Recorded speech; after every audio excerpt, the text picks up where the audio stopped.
Hi everyone, this is Stephanie Thomas of the Sales Tax Sisters and Thomas and Thomas PC. And today we're going to talk about unusual sales and use tax exemptions. So here we go.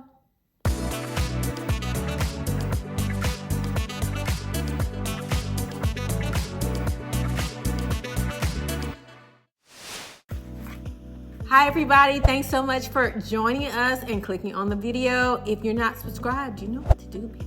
Subscribe.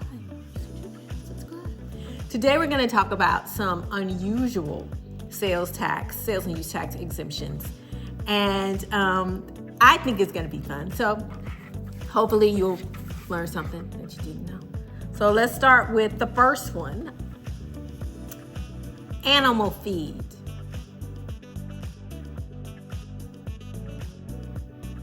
In some states, there are different carve-outs as relates to animal feed. If you are involved in agriculture or raising livestock, you can save a significant amount of coin on your animal feed, depending on if the exemption is applicable in the state where, obviously the animals are. So just note that if you are in that agricultural business, that there are exemptions out there, and it's pretty common depending on the state. So just do a little research. They should have something on it. Another exemption, and I think we all know about this one. Another exemption relates to those sales tax holidays with clothing and footwear and things like that. I personally never go to those because it's just too many people. It's just a little too much for me. But I know you can save a nice amount of money when you time things out correctly and you take advantage of those holidays. There are also exemptions as it relates to different types of renewable energy equipment. If it has that gold star, I think it's Energy Star, I can't remember off the top of my head, then there are some exemptions for sales and use tax when you make those purchases of equipment that is very efficient in terms of energy. So just keep that in mind when you are making those purchases for yourself as well as for your business.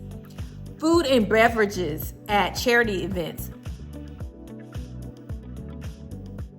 There are sometimes exemptions as it relates to that as well. So you need to know if you are involved, if you have a charity, or if your client is a charity, that sometimes there are exemptions available there.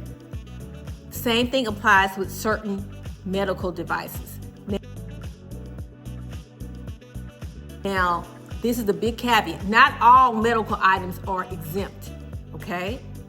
But there are certain things that are.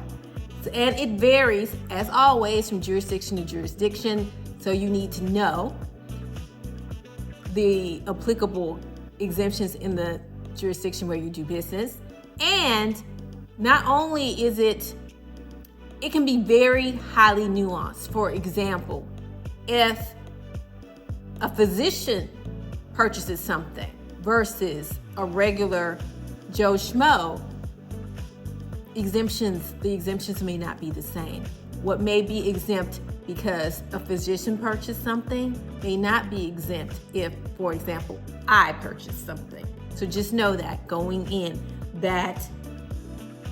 and that's just a general rule. Exemptions are very, very narrowly construed.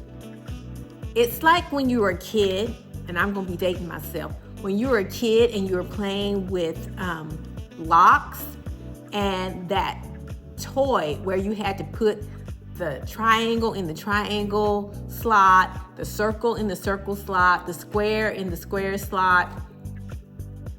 Exemptions have to slot in perfectly in order for you to get them.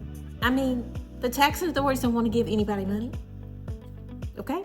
So it has to line up perfectly, and you have to have all the appropriate documentation to prove that it lined up perfectly in case you're ever audited.